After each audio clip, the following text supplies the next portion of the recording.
நீ தாண்டவம் பார்த்திருப்ப, ருத்ர தாண்டவம் பார்த்திருக்கியா? அகண்ட ருத்ர தாண்டவம் பார்த்திருக்கியா? India is my country. சைனாக்காரா உனக்கு இங்க கிடையாது entry. Oh god beautiful, oh god beautiful, I am the terrible, it's my god's order. அதை ஃபாலோ பண்ண விடு. பாஷையில சொல்லணும்னா சர்ஜிக்கல் ஸ்ட்ரைக். இதுதாங்க அகண்டா 2 படத்தினுடைய ரிவ்யூ தான் இந்த வீடியோ. என்னோட ஒப்பீனியன் தாங்க. உங்களுக்கு எந்த ஒப்பீனியனாலும் இருக்கட்டும், அதை பற்றி எனக்கு பிரச்சனை இல்லை. ரிவ்யூக்குள்ளே போயிடலாம்.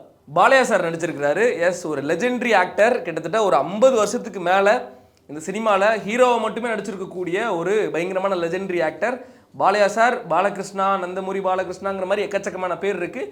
நம்ம செல்லம்மா வந்து பாலையா காரு, பாலையா சார் அப்படிங்கிற மாதிரி வந்து கூப்பிடுவோம். போயப்பட்டி ஸ்ரீனு அவர் தான் வந்து இந்த படத்தை வந்து டைரக்ட் பண்ணியிருக்காங்க. எஸ், அஃப்கோர்ஸ் நம்ம அகண்டா 1 வந்து பார்த்துருப்போம். நிறைய பேருக்கு அந்த படம் பிடிக்கும், நிறைய பேருக்கு அந்த படம் பிடிக்காமல் இருக்கும். எனக்கு அந்த படம் கொஞ்சமாக பிடிக்கும், கொஞ்சம் ஒர்க் அவுட்டும் ஆச்சு. இந்த படம் அந்த படத்தினுடைய சீக்வல். இந்த அகண்டா 1ல் வந்து சத்தியமண்டு போவார் இல்லையா, உனக்கு ஒன்று நான் வந்து நிப்பண்டா, இதே மாதிரி இதில் வந்து நின்றுருக்காரு. கையில் சூலாயத்தோடு வந்து நின்றுருக்காரு. எப்படி வந்து நின்றுருக்காரு அப்படின்னா வேற மாதிரி வெறித்தனமாக வந்து நின்றுருக்காரு. வந்து நிற்கிற ஒரு சீனும் எப்பப்பெல்லாம் ஃப்ரேமில் வராரோ அப்பப்பெல்லாம் வந்து ஒரு 100 பேர் 200 பேர் கழுத்தை வெட்டி சாச்சு கொண்டுட்டு போயிட்டே இருக்காரு. கேஜிஎஃப் ராக்கி பாய்லாம் வந்து தோற்றுவார்னு நினைக்கிறேன். அப்படிப்பட்ட ஒரு பயங்கரமான ஒரு அகோரியா சூப்பராக வந்து நின்றுருக்காரு. படம் எப்படி இருக்குது, அது எப்படி நேவாயால சொல்லுவேன் அப்படிங்கிற மாதிரி தான் இருக்குது. படம் எப்படி இருக்குது அப்படின்னு சொல்கிறதுக்கு முன்னாடி படத்தினுடைய கதை அப்படி என்ன அப்படின்னு பார்த்தோம் அப்படின்னா, எவ்வளோ யோசிக்க வேண்டியிருக்கு. கதையாக எப்படி சொல்கிறதுன்னு எனக்கு தெரில. ஆனால் வில்லனாக வந்து ஒரு 4-5 வில்லன்கள் இருக்கிறாங்க. இதில் யார் மெயின் வில்லன், யார் சைடு வில்லன் அப்படிங்கிறது தெரியவே இல்லை. ஹீரோவா ஒரே ஒரு ஹீரோ பாலகிருஷ்ணா, ஹீரோயினா ஒரே ஒரு ஹீரோயின் சம்யுக்தா. அவங்களே வந்து டொப்புன்னு சுட்டு கொண்டுடுறாங்க. பாலகிருஷ்ணாவோட பொண்ணா ஒருத்தவங்க நடிச்சிருக்கிறாங்க. அஃப்கோர்ஸ் ஃபர்ஸ்ட் பார்ட்டில் நடித்த பாலகிருஷ்ணாவுடைய அம்மாவாக வந்து விஜய் மேம் வந்து இந்த படத்தில் வந்து நடிச்சிருக்கிறாங்க. கதை அப்படின்னு பார்க்கும்போது இதில் வந்து கோவிட் வருதுங்க. கோவிட் மாதிரி ஒரு வைரஸ் ஒன்று பரப்பி விட்றாங்க. மகா கும்பமேளா வருதுங்க, ராமாயணம் வருதுங்க, ஹனுமன் பறந்து வந்து சண்டை போடுறாருங்க, சிவனோட ஒரு தாண்டவம், அந்த ஒரு நடனம் அப்படிங்கிறது ஒன்று இருக்குங்க. பாலகிருஷ்ணா அவர்களோட பஞ்ச் டயலாக் இருக்குங்க. எழுதி வச்சுருக்கேன், என்னத்த சொல்ல. இந்தியாவுக்கும் பாகிஸ்தானுக்குமான ஒரு ஒரு ஒரு சின்ன ஒரு பார்டர் பஞ்சாயத்து ஒன்று வருதுங்க. கஞ்சா பிரச்சனை வருதுங்க. அப்புறங்க பேய் வருதுங்க, பிசாசு வருதுங்க, ஸ்டார் வார் வில்லன்ஸ் எல்லாம் வராங்கங்க. வந்து பாலையா கூட சண்டை போட்டுட்டு இருக்காங்க. இதுதாங்க படத்தோட கதை. இதுக்கு மேலே என்ன சொல்லணும் அப்படிங்கிறது எனக்கு தெரியல. இது வந்து ஒரு கலாய்க்கிற நோட் அப்படிங்கிறதுலாம் இல்லை. இப்போது சினிமா வந்து நிறைய வந்து எவால்வேட் ஆயிருச்சு, நிறைய மாற்றங்கள் அப்படிங்கிறது நடந்துருச்சு. இப்போ என்ன சொல்கிறது, ஒரு ஸ்க்ரீன் பிளேயாக இருக்கட்டும், ஒரு கேரக்டரோட ஆர்க்காக இருக்கட்டும், டைலாக்ஸாக இருக்கட்டும், நிறையவே வந்து மாற்றங்கள் நடந்துருச்சு. ஆனால் இந்த அகண்டா 2 படத்தை பொறுத்த வரைக்கும் அகண்டா 1லேயாவது இது அஃப்கோர்ஸ் இது ஒரு ஸ்பிரிச்சுவல் படம். அகண்டா 1ல் லைட்டாக தான் பேசியிருப்பாங்க. அகண்டா 2ல் என்ன பேசியிருக்காங்க அப்படின்னா, இது ஒரு சனாதன ஹிந்து நாடு அப்படிங்கிற மாதிரி வந்து பேசியிருக்காங்க. இங்கே வந்து அஃப்கோர்ஸ் இந்தியா வந்து எல்லா மதங்களும் ஒன்று கூடி வாழக்கூடிய ஒரு ஒற்றுமையான நாடு அப்படிங்கிற மாதிரி தான் வந்து இப்போ ப்ரொஜெக்ட் ஆகிட்டு இருக்கு. அப்படி தான் நம்மளும் இருக்கிறோம். ஸோ இந்த படத்தில் அதிகமாக இந்த உலகத்தையே, இந்த நாட்டையே இயக்கிக்கிட்டு இருக்கக்கூடிய சிவன் அவர் மக்கள் மேலே என்ன சொல்கிறது, அவர் மக்கள் மேலே நீங்கள் வந்து வெளியிலேருந்து வரக்கூடிய அவங்கள கொல்ற அப்படிங்கிற மாதிரியான ஒரு ஸ்டோரியாக முடிச்சிட்டாங்க. ரொம்ப ரொம்ப ரொம்ப ரொம்ப ஸ்பிரிச்சுவல் பேசுகிறாங்க. எல்லாத்துக்கும் காரணம் சிவனே. ஒரு கட்டத்துக்கு மேலே எப்படி போகிறாங்க அப்படின்னா, நாட்டு மக்கள் எல்லாமே ஒரு காரணத்தால் வந்து ஒரு வைரஸால் வந்து பாதிக்கப்பட்டு சாகுறாங்க. அப்போ வந்து கேள்வி கேட்குறாங்க, கடவுள் கடவுள் கடவுள்னு உயிரை கொடுக்குறீங்களே, எங்கே போனார் உங்கள் கடவுள் அப்படின்னு கேட்கும்போது அதுக்கு பாலையா சார் வந்து ஒரு 1/2 hour வந்து ஒரு விளக்கம் ஒன்று கொடுக்குறாரு. இப்போது நம்ம கடவுளாக கும்பிடக்கூடிய ஒருத்தவங்களும் என்ன சொல்லியிருக்கிறாங்க, அவங்க ஒரு கொள்கைகளை விட்டுட்டு போயிருக்காங்க. நல்ல வழியில் நடங்க, கெட்ட பழக்கங்களை இது பண்ணிக்காதீங்க, துரோகம் பண்ணாதீங்க, கர்ம வினைகளை வந்து சேர்த்துக்காதீங்க, நல்லது பண்ணுங்க, உடலை வந்து ஆரோக்கியமாக வச்சுக்கோங்க, தியானம் பண்ணுங்கன்னு சொல்கிறாங்க. இதெல்லாம் நீங்கள் பண்ணுறீங்களா? எதுவுமே பண்ண மாட்டாங்க. அப்படி எப்படிங்க கடவுள் வருவார் அப்படிங்கிற மாதிரி ஸ்லிப்பர் ஷாட் கொஸ்டின்ஸ் வந்து பாலையா சார் வந்து மக்கள் பார்த்து கேட்குறாரு. அதெல்லாம் ஒரு சில விதத்தில் வந்து கரெக்டாக தான் இருந்துச்சு. ஏன்னா கடவுள்கள் அப்படிங்கிறவங்க நம்மளோட முன்னோர்கள். அவங்க நிறைய பழக்க வழக்கங்களை, நிறைய வாழ்க்கை வழிமுறைகளை வந்து நமக்கு கொடுத்துட்டு போயிருக்காங்க. அதை நம்ம அஃப்கோர்ஸ் நம்ம ஃபாலோ பண்ண மாட்டோம். நிறைய பேர் ஃபாலோ பண்ணுறாங்க, நம்ம வந்து ஃபாலோ பண்ணுறது இல்லை. ஆனால் அதை இந்த டைமில் வந்து அளவுக்கு அதிகமாக, ரொம்ப ரொம்ப அளவுக்கு அதிகமாக திணிச்சு அது அப்படி போகிற மாதிரி அகண்டா 2 வந்து எனக்கு ஒரு ஸ்டேஜுக்கு மேலே போகிற மாதிரி தெரிஞ்சிருச்சுங்க. இது படத்தோட பிரச்சனையா, இது படத்தோட ப்ளஸ்ஸா அப்படிங்கிறது எனக்கு என்னோட புரிதலுக்கு எட்ட மாட்டேங்குது. நீங்கள் படம் பார்த்துட்டீங்க அப்படின்னா என்ன அப்படிங்கிறத எனக்கு கொஞ்சம் சொல்லிக் கொடுங்க அப்படின்னு தான் வந்து சொல்லணும். படத்தோட ஹீரோ பாலகிருஷ்ணா சாரா? நெவர். போயாப்பட்டி ஸ்ரீனு சார்வா நெவர், சம்யுக்தாவா நெவர், தமனு ஆமாம் தலைவன் ஃபர்ஸ்ட் ஃப்ரேம்ல இருந்து லாஸ்ட் ஃப்ரேம் வரைக்கும் பிஜிஎம் மியூசிக் பாட் எல்லாத்தையும் இந்த ஆர்ஆர் ஈரார்லாம் சொல்லுவாங்களே எல்லாத்தையும் போட்டு பொழந்திருக்கிறாரு. முக்கியமாக இந்த இந்த சிவதாண்டவம், இந்த நம்ம அகண்டாவோட தாண்டவம்லாம் வரும்போது ஒரு ஸ்பிரிச்சுவல் கனெக்டான அந்த ஒரு சங்கு சத்தம் ஊதுறது, ஒரு ட்ரம்ஸ் எல்லாம் பயங்கரமாக அதெல்லாம் மனுஷன் உயிர் நாடிலிருந்து பிரித்து போட்டிருக்கார். என்னன்னு தெரில, தலைவருக்கு அனிருத்னா பாலையா சாருக்கு தமன் அப்படிங்கிற மாதிரி. இப்போ லாஸ்ட்டாக போட்ட பகவந்த் கேசரியாக இருக்கட்டும், வீரசிம்ஹா ரெட்டியாக இருக்கட்டும், அகண்டா இதாக இருக்கட்டும் எல்லாமே வந்து தாக்கு தான் சொல்கிறேன் பாருங்க, தாக்கு மகாராஜாவாக இருக்கட்டும் எல்லாமே வந்து தமன் பாலையா சாருக்கு வேற மாதிரி போட்டிருக்காரு. அதே மாதிரி அகண்டா 2ஓட எனக்கு நிறைய மைனஸ் இருக்குது. அகண்டா 2 படத்தில் எனக்கு தெரிஞ்ச ஒரே ஒரு ப்ளஸ் தமன் அவர்களோட மியூசிக் தான் வந்து தெரிஞ்சது. ரொம்ப ரொம்ப சூப்பராக போட்டிருக்காங்க.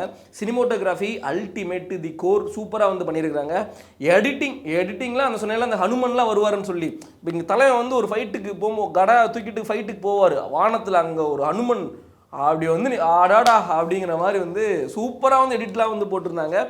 Villain one of the villain தான் சொல்லணும், ஏன்னா ஒரு 5-6 வில்லன் இருக்காங்க. எனக்கே கன்ஃபியூஷன் ஆகுது இந்த படத்தில் யார் வில்லன் அப்படிங்கிற மாதிரி. ஒன் ஆஃப் த வில்லனான ஆதி அவருக்கு வந்து ஒரு சில இடத்துல ஒரு எடிட்டிங் ஒரு பேட்டர்ன் யூஸ் பண்ணியிருப்பாங்க, அதெல்லாம் வந்து ரொம்ப ரொம்ப சூப்பராக வந்து இருந்தது. ஆதின்னு கேட்கும்போது ஆதினா ஏன்னா அப்படி பண்ணிட்ட, மிருகம், ஈரம், மரகத நாணயம், முகம் காட்டினி காட்டாமையே போயிட்டீங்களேங்க அப்படிங்கிற மாதிரி. ஏன்னா அப்படி போயிட்டீங்க, சாத்தான் சூனிய பொம்மை இதெல்லாம் வச்சு மாந்திரிகம்லாம் பண்ணி பிளாக் மேஜிக் பண்ணிட்டு இருக்கீங்களே, எவ்வளோ உங்களை எதிர்பார்த்துட்டு இருக்கும் மரகத நாணயம் 2க்கு. அங்கே போயிட்டு பேய் பிசாஸ்லாம் ஓட்டிக்கிட்டு இருக்கீங்க நீங்கள், ஓட்டலை வர வச்சுக்கிட்டு இருக்கிறது அவரும் ஒரு வில்லனுங்க, மாந்திரிக வில்லன், அந்த பிளாக் மேஜிக் பண்ணுற ஒரு வில்லனாக வந்து அவரும் வராரு. எனக்கெல்லாம் சுத்தமாக ஒட்டவே இல்லை, ஏன் அப்படிங்கிற மாதிரி தான் வந்து இருந்துச்சு. அகண்டா 2 படத்தை பற்றி நிறைய கொஞ்சம் புலம்புறேன், என்ன சொல்கிறதுன்னு தான் தெரில. நிறைய அங்கே கசகசன்னு நான் அப்போவே சொன்ன மாதிரி எக்கச்சக்கமாக உள்ளே வந்து இன்சர்ட் பண்ணியிருக்கிறாங்க. நான் சொன்ன மாதிரி என்னென்னமோ வருது, ராமாயணம் வருது, மகாபாரதம் வரல, இதுதான் அந்த வைரஸ்ன்னு ஒன்று வருது, மகா கும்பமேளான்னு சொல்லி ஒன்று வருது, சிவன் வராங்க, எல்லாமே அந்த அவெஞ்சர்ஸோட எனிமீஸ், ஸ்டார் வார்ஸோட எனிமீஸ் வராங்க, என்னென்னமோ எக்கச்சக்கமாக மாடு ஓடி வருது, இவர் திரிசூலத்தை சுற்றிக்கிட்டு தலையில் ஒரு 10-15 பேரை வச்சுக்கிட்டு அப்படியே நடந்து வராரு. டைலாக்ஸ் எல்லாமே வந்து பஞ்ச் டைலாக். அஃப்கோர்ஸ் பாலகிருஷ்ணா அவர் வந்து அதுக்கு தான் ஃபேமஸ், பஞ்ச் டைலாக்கு தான் பாலகிருஷ்ணா சார் வந்து ஃபேமஸ். அது இப்போ ஒரு சிவன் வந்து இங்கிலீஷில் வந்து ஒரு பஞ்ச் டைலாக் அடிச்சா அவங்களுக்கு எப்படி இருக்கும், it's my God's rule don't disturb அப்படின்னு சொல்லி ஃபுல்லாக இங்கிலீஷில் it's my country no entry அப்படிங்கிற மாதிரி இங்கிலீஷ்லேயே டைலாக்கு பஞ்ச் டைலாக்லாம் இருந்துச்சுன்னா அந்த ஸ்பிரிச்சுவல் கனெக்டான மூவிக்கு இந்த இங்கிலீஷ் டைலாக் அப்படிங்கிறது நமக்கு வந்து ஒட்டாது. பஞ்ச் டைலாக்கே ஃபர்ஸ்ட் ஆஃப் ஆல் நமக்கு ஒட்டாது.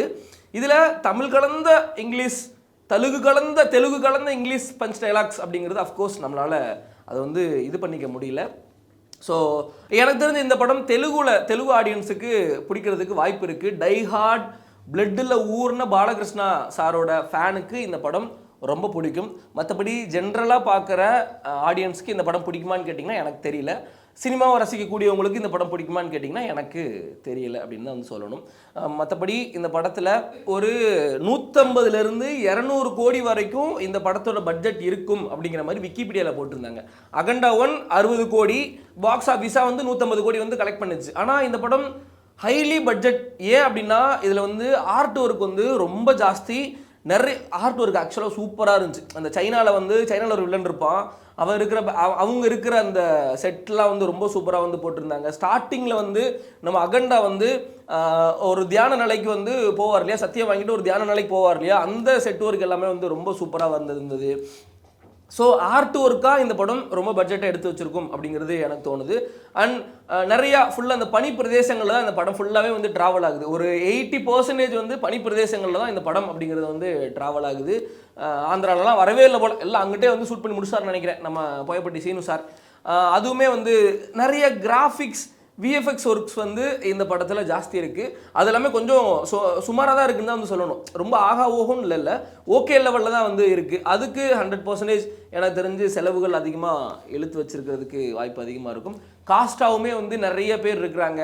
அந்த கும்பமேளெல்லாம் வந்து நிறைய லைவ் ஷூட் பண்ணியிருக்காங்க. லைவ் இப்போ கும்பமேளா நடந்துச்சு இல்லையா, அது எல்லாமே வந்து ஒரு என்ன சொல்கிறது, அங்கேயே அந்த ஒரிஜினல் கும்பமேளாலே போய் வந்து ஷூட் பண்ணியிருக்கிறாங்க. அதுக்கு பெருசாக செலவாயிருக்காது.